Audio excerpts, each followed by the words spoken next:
Je me suis réveillé ce matin avec la nouvelle du meurtre de Luca, un TikToker belge. J'ai vu qu'il y avait pas mal de versions différentes qui avaient circulé dans la presse, mais je vais vous donner la version officielle du parquet. Alors tout s'est déroulé hier, mercredi en début d'après-midi, lorsque Pietro, l'ex-compagnon de la maman de Luca, s'est présenté au domicile de cette dernière, avec, selon les dires de la maman de Luca, l'intention de la tuer et puis de se suicider.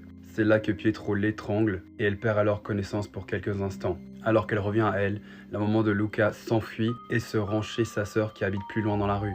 Sa sœur prévient donc Luca de ce qui est en train de se passer. Luca, qui apparemment ne travaillait pas très loin de là, se rend alors au domicile de sa maman pour s'assurer que sa maman allait bien. Une fois arrivé chez sa mère, il se retrouve nez à nez avec Pietro. C'est là que le drame se produit. Pietro lui assène 5 coups de couteau, dont 4 dans le thorax. C'est là que Pietro s'enfuit et qu'il laisse Luca pour mort. À l'arrivée de la police, malheureusement, il est trop tard pour Luca. Il est malheureusement mort des suites de ses blessures.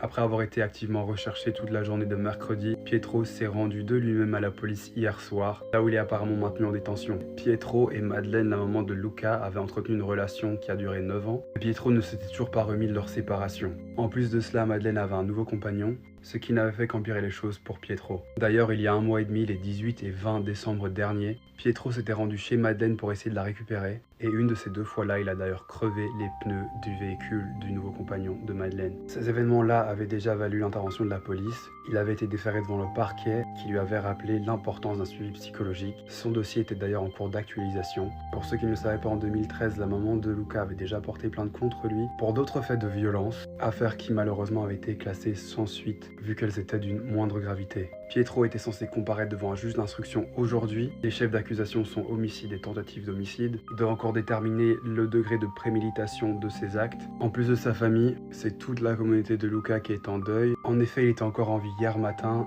On peut voir notamment ici une interaction avec une de ses abonnées qui lui demandait « Sinon tu vas bien Luca ?» Ce à quoi il a répondu « Très bien, et toi ?» Et cette réponse, il l'avait écrite 2 heures avant le drame. Comme toujours, si jamais il y a une évolution dans l'affaire, je vous tiendrai au courant. En attendant, j'envoie toutes mes forces et mes prières à sa maman Madeleine et à tout le reste de leur famille et de leurs proches.